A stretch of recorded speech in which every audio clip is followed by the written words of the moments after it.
Sheltered at home right now, and they use a Howick machine to do cold form metal steel. This is a very simple system here. I'm going to show this short video. Is where the beauty of this system is this cross bracing comes in to these channel sections, and the machine cuts this section out, dimples this where they can put the screw in. If you were doing this by hand from sections that were already pre-formed, you would have to cut this by hand, and I can't even begin to think about how difficult that would be compared to putting it out by machine.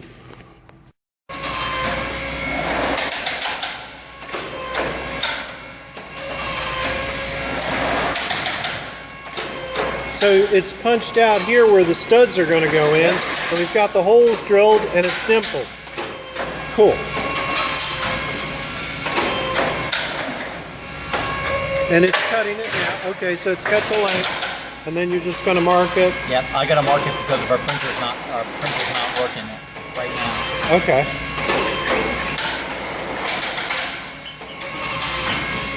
Okay, and so when we're assembling it, we will have this drawn, which shows PB1. This is ladder 1, where this goes. It's the bottom track. And right now, it's doing PT1, am I right? That's correct. Okay, and that's on here. There it is here, PT1. And it's stamping it out with the holes. And the cutouts here where we're going to set our studs. Cool. And then it'll, when it gets to the end there, now go ahead on over here. Starting again, see where it's punching the holes here. And these are the rollers that are shaping it. See, it's a flat piece of steel coming in. It cuts it here. This is the cutter. Yeah, there's the cuts going here. Then it comes through here. And you can see right here where it's starting to get cut into shape, rolled into shape, all through here. And then comes here where it rolls the lip. See where the lip is now formed as it comes out of here. And then it's coming along here. And this is going to be this section here. This is our brace in here. This is Nog 1. Nog 1 processing.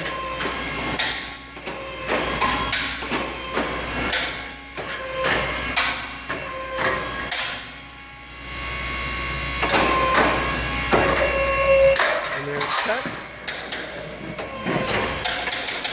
If you see here, if you saw at the end where there was the 2 holes, see right here? That's right here. There you go. Here. See, it's unrolling here from the roll, brings the steel in to here. This is where the sections are cut. The cutouts are made and the lips are cut. And you can see as it goes through here, see? You should be able to see in the next one coming through. Here, see where it's got the hole cut through it. And then we're coming through. We're going to bend, it bends the steel. See where it's being bent? And then the lips are formed in this section here. They're coming out here. And look, see, it's even got the dimples and the holes for the screws. Okay, let me see that. You just tell me when you're ready to roll. I'm ready to roll. Go ahead.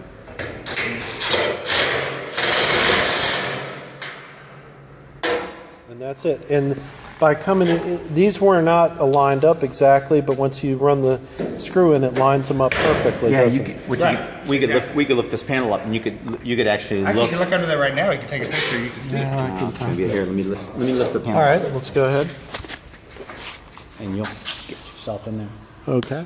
Oh yeah, look, it aligned itself perfectly. You can see before it wasn't even lined up. Yeah, it wasn't lined up before, but now it lined itself up perfectly. Wow. Yep. So there's two types of screws that we use. I mean, there's a number of screws. that we use a pointed screw, which doesn't have a drilling thread on it. These are all number 10 screws. And then this one is a self-tapping screw. And you're so using all number 10 screws? We're all for using this? all number 10 screws. Okay. So the machine punches a number 8 hole. So the holes that you see right here, that's a number 8. This is number 8, okay. And you can see that the pieces there, that's aligned, ready to go. Okay, great. So we're going to use a pointed screw, and what we're saying is that the pointed screw will allow you to draw the pieces together, so the exact hole is made. You don't want to drill out the hole where you're drilling out one hole and then the hole underneath it is over here. What would happen is that would drill out that hole and you end up having a hole like that. And that would weaken the connection. And that would happen if you used a drilling point. We use the drilling point when we want to, double up If you connections. mess up this one and you wanted to put another one here to firm it up. And we can put another driller right next to it. I see. And we're using an impact gun, which is the preferred tool for using light gauge steel. Okay.